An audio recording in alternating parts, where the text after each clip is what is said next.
It's pretty and it's quiet out here other than the birds singing this morning. Let me tell you, enjoy all the, even if they're little things, the beautiful things, enjoy and let your soul rejoice in that, because guys, they just, and notice those two herbs there. I want to tell you something. They're working there. I think they passed it. I'm not positive on that. Something with a 63 in it, I believe. Anyway, it has to do with they're not going to allow any medications for your animals without going through a vet. Now, you say, well, I go to the vet anyway. And you need to think for a minute what this is going to do to your animal farmers. They're going to have to put a vet on staff. It takes a while even now to get a vet appointment. You have to wait a few weeks usually. It's going to get worse now, just like it's hard to get into the doctor and getting harder with all the people coming up into our country since we no longer have borders. The whole world is welcome. Matter of fact, no, I'm just going to stop on that. But anyway, let me get back to what I'm talking about and quit chasing rabbits. I think it's going to be of a necessity to learn about the herbs if you're going to get anywhere to survive. You really know about herbs. Now, what you're looking at right now is an Anise Hyssop. It's not just plain hyssop. I'll show you what hyssop looks like in a minute. I see some videos and people just call that hyssop. That's not hyssop. That's Anise Hyssop. It's a totally different plant. The one next to it, of course, right in there is chamomile. Okay, so you see the broad leaves on this Anise Hyssop, and it has an anise flavor. There's also an anise plant. I had one last year, but it died out. I do have some of the saved. I used it for tea. I may not have any more. I might possibly have a few seeds and try to grow some more. It was pretty good. But anyway, that's Anise Hyssop. Now let me show you what hyssop looks like. Okay, now this is hyssop, like the hyssop that the Bible talks about, from what I can understand.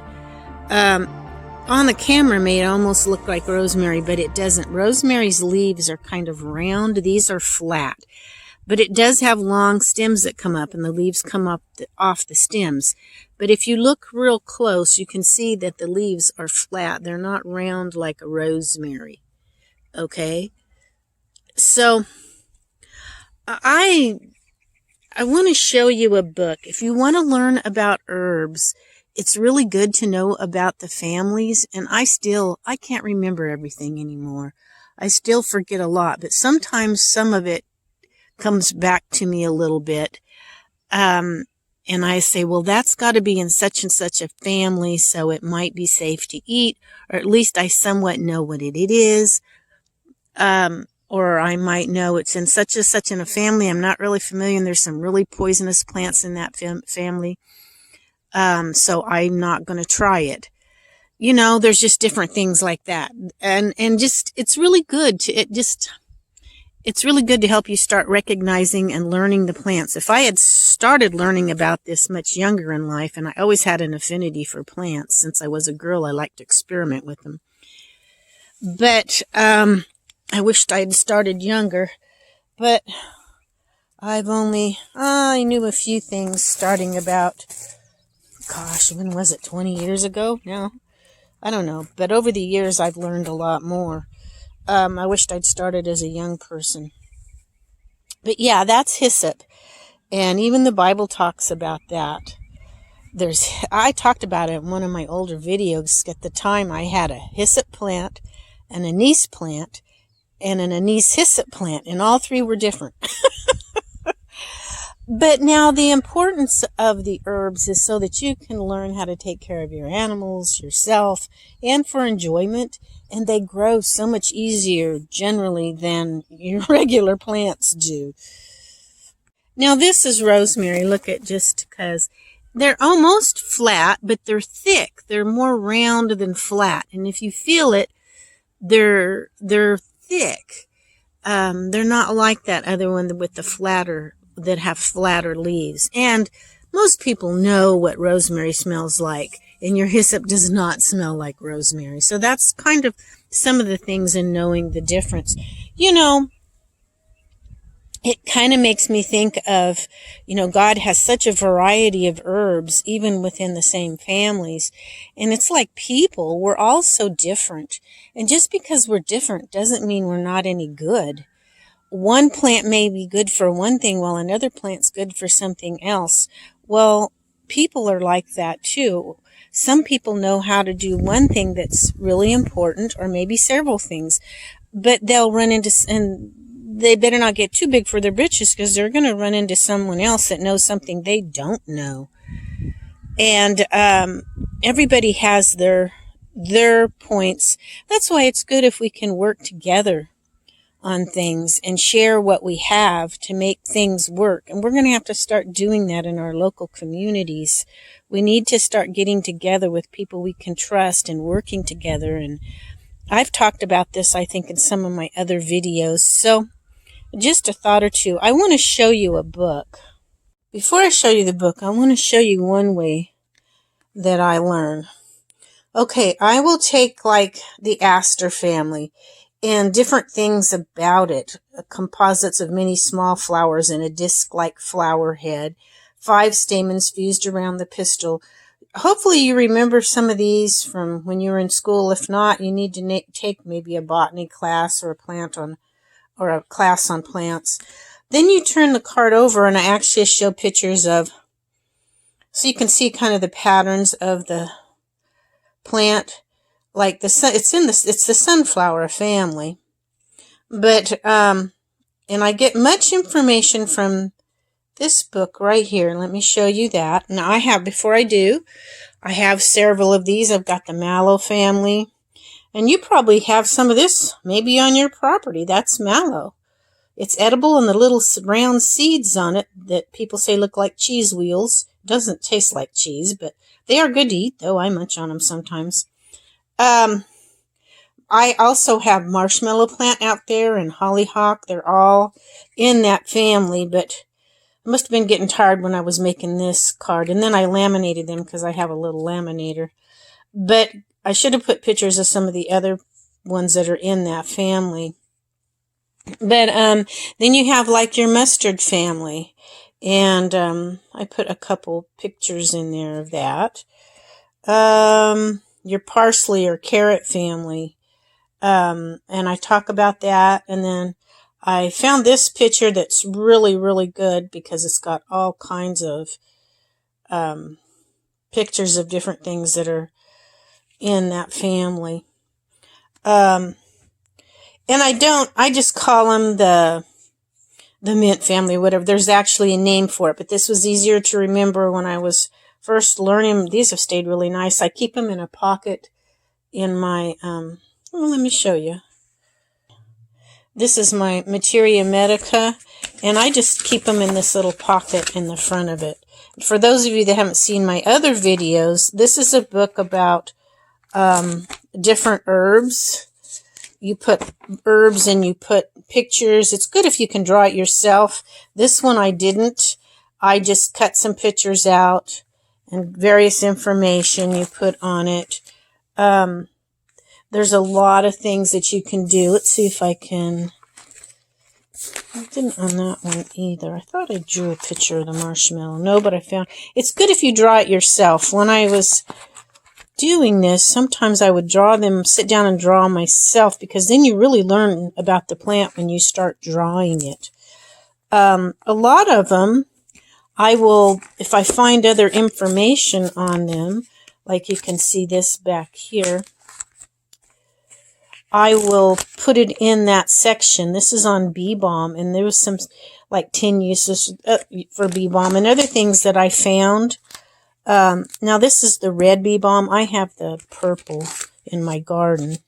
I'm not turning to any of them that I drew, but that's okay. I'm not a great artist anyway. But yeah, you can cut pictures out. You can draw a picture yourself. I also put things like the plant identification key in here. I took a class, a basic class, and got some of this from the Herbal Academy, and that's where I got a lot of my information. So, yeah, I'm not turning to any of them. This one, I have a lot. I took another class from KP Khalsa, who is a wonderful, wonderful person to take classes from. This guy is so knowledgeable. Let me show you his name so you can see. KP Khalsa. He is awesome to learn from. This class was really a lot of fun, and we learned how to use, it was culinary herbalism, but he really gets into the herbs, but he shows how to make them and stuff. Oh, I think I took some of that out and loaned it to somebody. But anyway, yeah, I just love this book. I do more with it than just, I need to add more. I don't have enough herbs, all the herbs and stuff in there. But I keep my little cards in there. This is the book, and I think I've mentioned it before in one of my other videos. If you want to learn about plant identification, the Patterns Method of Plant Identification by Thomas J. Elpel, this is a really good book. He teaches a lot of classes. I wasn't able to take his class, but I did do a couple videos, and I did this book, and he does some flashcards in learning, but his are a little different than mine, but I kind of got the idea. I did my own thing though with it. But yeah, that's one way. I would really, really encourage anybody that has a desire to go this direction to do this.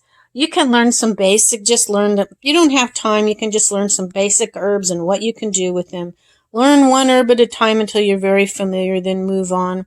There's so many different ways to go about it. It depends on you and your time schedule and who you are as a person, which way you learn the best. When I was teaching, I used to teach most of the time 3rd grade, I found that students learn in all different ways. And I tried to learn my students and how they learned the best. I mean, I had to teach a whole class, and I couldn't do it. You know, I had to be generalized in my teaching because I had many different types of learners. This is really hard to do with one hand. Hold on, guys. Anyway, there's a lot of different ways to learn. And then there's like there's hands-on, and other people hear better by just reading it and can pick it up pretty quick. Others, they really need to do the hands-on. Some use maybe several different methods. You could just go on and on. That's a whole lesson in itself. And then there's also the different types of people. Are you a cleric? Or are you, well, I'm not even going to go into all the names. There's like 5 or 6 different types. Different people have different types of personalities. Some are more assertive than others. Some are just happy-go-lucky, don't pay attention to details. There's all different types of people, and there's different ways of learning. So kind of figure yourself out which is the easiest way for you, and that might be the way you have to approach something. But in general, it's really good if you can learn the plant families, and I found that Elpel was a really good teacher in that. He didn't get so bogged down in things that he loses your interest.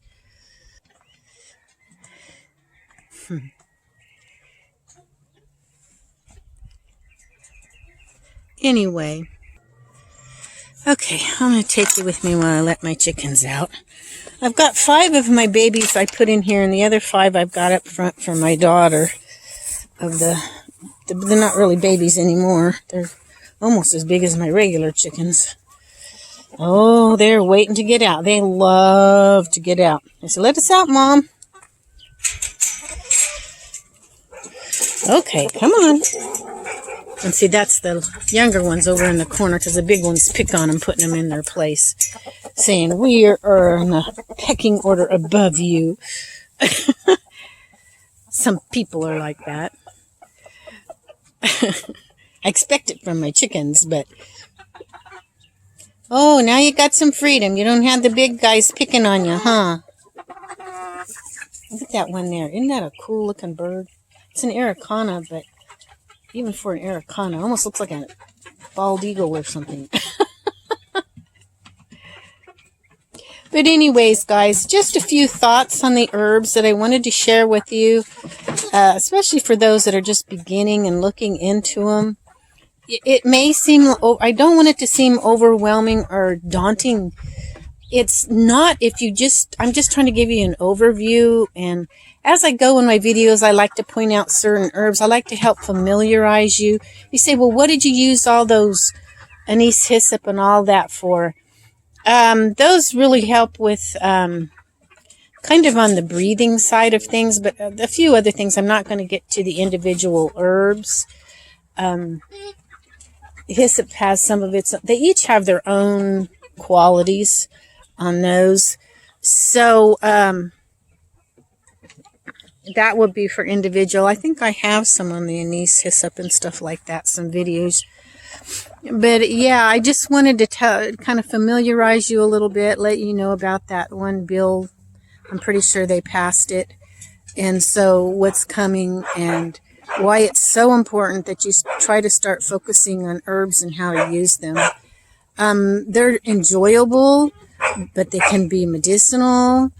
I'm not a doctor. I don't claim to be, but I sure do enjoy my herbs, and I like to share that with you, and hoping that maybe somebody will see something maybe that they might think about. But like I said, you have to use your common sense, know who you are. Anyway, I'm going to go ahead and close this, and don't forget to give me a thumbs up if you would, and we will catch you all next time. Bye now.